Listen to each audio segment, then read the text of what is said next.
Reka nizere ko umeze neza ukurikira The 10X Show, nizera ko kandi umaze gukora subscribe, ukibuka gukora like, share ndetse na comment. Urabizi rero The 10X Show twigizaho urutonde rw'ibintu 10 bitandukanye utaruzi tukagufasha kuba wabimenya. Hanyuma hari abakire bagiye babaho ndetse bakinariho, cyane ko hari igihe ushaka ubutunzi ukabugira ukazarinda unapfa ariko wenda bwa butunzi ukabusiga. Hanyuma ikinyamakuru The Time rero cyakoze urutonde rw'abakire b'ibihe byose, kuvuga urutonde rw'abantu bafite ubutunzi, ababayeho mbere ubutunzi butabarirwa mu mafaranga ariko n'ubundi bafite bwa butunzi, ndetse n'abariho ubu bafite akayabo k'amafaranga. Niyo mpamvu rero ngiye kukugezaho urutonde rw'abaherwe 10 ariko bibihe byose isi yagize ndetse ifite kugeza na n'ubu. Nubwo urutonde rugenda ruhinduka buri mwaka, wabaye uwa mbere uyu munsi saba ari we ugaruka ubutaha, ariko n'ubundi hari abakire ariko bibihe byose. Ngiye kukugezaho urutonde rw'abakire 10 bibihe byose. Duhere ku mwanya wa 10 twihuse cyane mu bakire bibihe byose turahasanga Genghis Khan. Uyu yahoze ari umwami mu bwami bw'abamongol. Uyu mugabo rero ikintu nawe mukubwira ko kugeza ubu ntabwo akiriho, ko yabayeho hagati y'umwaka w'igihumbi 1162 ndetse n'igihumbi 1227. Hanyuma ubutunzi rero uyu mugabo yari afite butuma aza ku mwanya wa 10 w'abakire bibihe byose. Yari afite ubutaka bunini cyane bitewe nuko icyo igihugu cy'Ubushinwa, aho Ubushinwa buri ubungubu, ubutaka bwavaga mu Bushinwa bukarinda bugera i Burayi ari igihugu kimwe. Ni ukuvuga ngo rero yari afite ubutaka bwinshi yari yaragiye yigarurira. Uyu mugabo rero ariko nubwo yari afite ubwo butaka bunini cyane, nta kimenyetso kigaragara yasize wenda kigaragaza ko wenda yari umutunzi uhambaye, ariko n'ubundi ubwo butaka yari abufite. Ikindi nakumubwira rero, ikindi nakubwira kuri uyu mugabo rero nuko uyu mugabo kandi nta nyubako yigeze asiga. Abandi wenda bubakishaga ingoro zirenze, ingoro nziza zigaragara kugeza n'ubu hakiri ibimenyetso, ariko uyu mugabo yarabaye mu buzima busanzwe ndetse no mu gupfa kwiwe yashyinguwe nk'abandi bantu basanzwe mu buzima busanzwe, ariko nanone ibi ntibimubuza kuza ku mwanya wa 10 mu bakire bibihe byose. Dukomeje rero n'urutonde rw'abakire cyangwa se abaherwe bibihe byose, tugera ku mwanya wa 9. Ku mwanya wa 9 haza Bill Gates. Ngira ngo izina Bill Gates ryo ritaryumvikana cyangwa se ugahita umenya uwo ari we. Uyu ni umugabo rero wavutse, ni umugabo w'umunyamerika, yavutse mu 1955. Ni umugabo rero mu minsi yashize ngira ngo yarari no ku mwanya wa mbere mu baherwe kuri ubu ngubu isi ifite, ni ukuvuga ku mwanya wa mbere, cyane ko yari afite imitungo cyangwa se afite akayabo ka miliyari 100 z'amadolari y'Amerika. Ni umugabo rero uhora uhinduragurika cyane ko ku mwanya wa mbere uyu munsi abari ku mwanya wa mbere ejo kumva ngo yavuyeho, cyane ko ari umwanya rero ahora asimburanaho na nyiri Amazon, uwo nta wundi ni Jeff Bezos, niwe bahora basimburana, ariko nanone aza ku mwanya wa 9 kubakire bibihe byose. Hanyuma noneho tugeze ku mwanya wa 8 w'abaherwe bibihe byose. Ku mwanya wa 8 haza Alan Rufus. Uyu ni umugabo w'umwongereza. Ikintu nakubwira kuri uyu mugabo nuko ntabwo akiriho, cyane ko yabayeho mu mwaka hagati y'umwaka w'igihumbi 140 ndetse n'igihumbi na 93. Nicyo gihe yabereyeho. Uyu mugabo rero yaratunze akayabo kangana na miliyari 194 z'amadolari y'Amerika. Uyu mugabo ikindi kintu namukubwiraho nuko yari yihariye 7% by'umusaruro mbumbe w'Ubwongereza. Uyu mugabo Alan Rufus rero nubwo atakiriho, ariko nanone aza ku mwanya wa 8 w'abakire bibihe byose isi ifite ndetse yanagize. Hanyuma noneho tugeze ku mwanya wa 7 w'abakire bibihe byose isi yagize ndetse igifite kuri ubu ngubu. Ku mwanya wa 7 haza John Rockefeller. Uyu mugabo n'umugabo wabayeho hagati y'imyaka y'igihumbi 1839 ndetse n'igihumbi 1937 nibwo uyu mugabo yabayeho. Ikintu nakubwira kuri uyu mugabo nuko yari afite ubutunzi, cyane ko yari afite uruganda rwa petrole, aho mu 1968 rwatunganyaga petrole ingana na 90% byatunganywaga muri Leta Zunze Ubumwe za Amerika.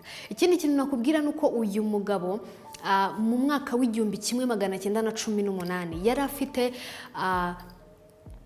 angana na miliyari imwe ndetse na miliyoni imwe. Hanyuma bagerageje rero kuyashyira mu madolari y'ubu ngubu, cyane ko urumva icyo gihe hashize imyaka myinshi. Mu mwaka wa 2014 bayashyize mu gaciro amadolari yarageze icyo gihe, baza gusanga uyu mugabo yari afite miliyari 341 z'amadolari y'Amerika. Ibaze noneho uramutse uyashyize aho idolari rigeze ubu ngubu, noneho wibaza uyu mugabo yari afite amafaranga angana iki, yari akize cyane. Niyo mpamvu rero aza ku mwanya wa 7 w'abakire b'ibihe byose isi yagize. Turacyakomeje rero n'urutonde rw'abakire b'ibihe byose isi yagize cyangwa se inafite.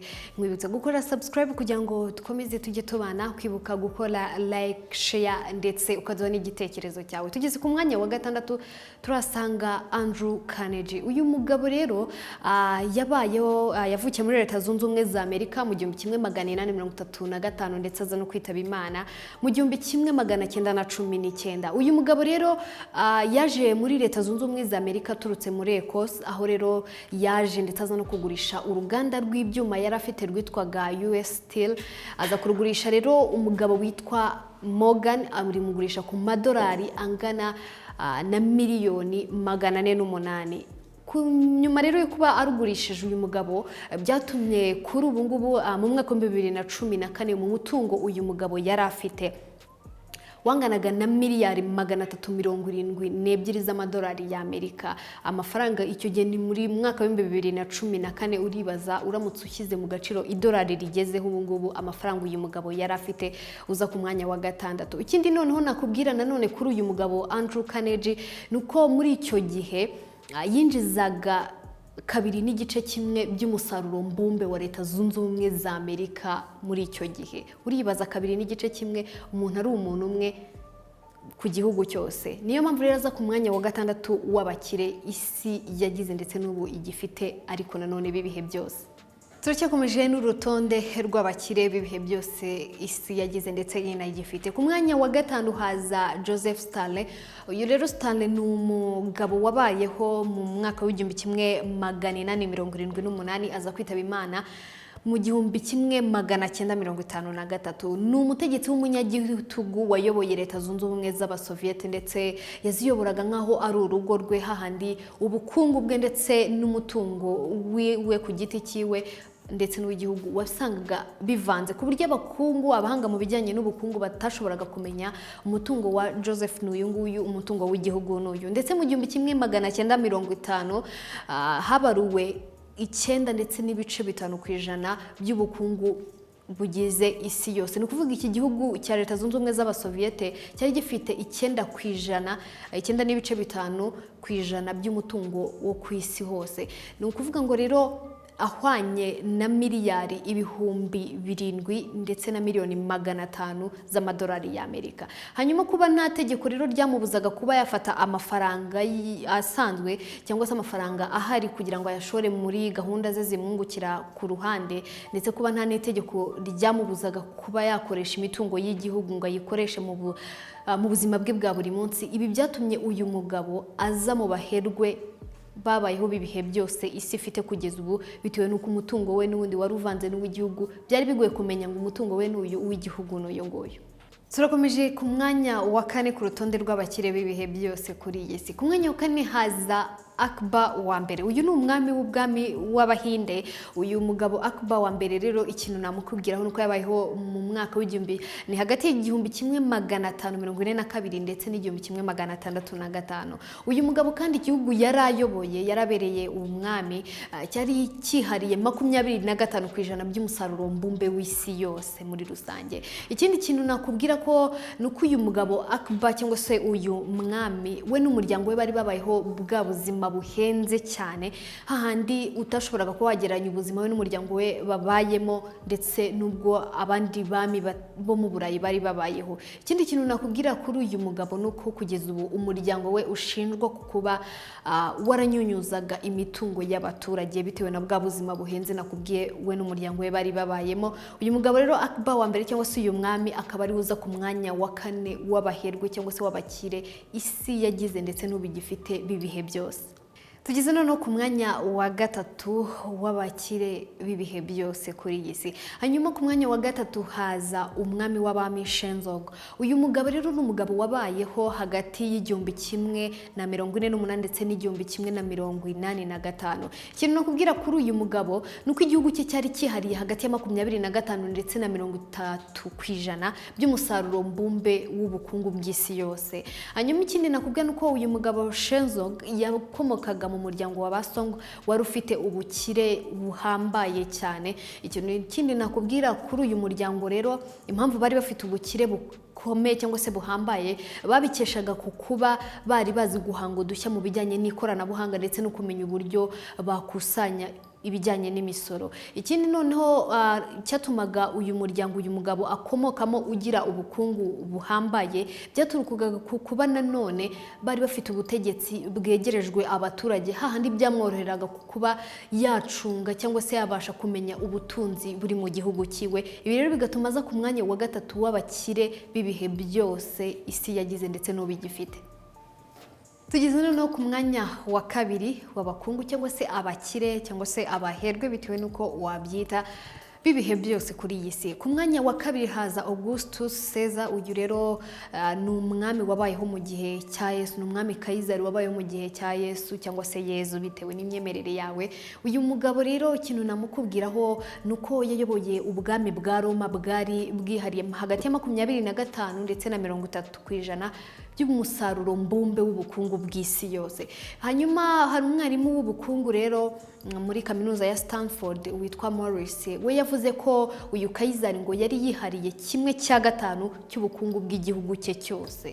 1/5 cy'ubukungu bw'igihugu cyose. Ni ukuvuga ngo mu mwaka wa 2014 bagerageje kuba bashyira mu gaciro amadolari cyangwa se idolari ryari rigezeho icyo gihe, basanga yari afite byibura miliyari 400 ndetse na miliyoni 500 z'amadolari y'Amerika, n'amafaranga menshi cyane.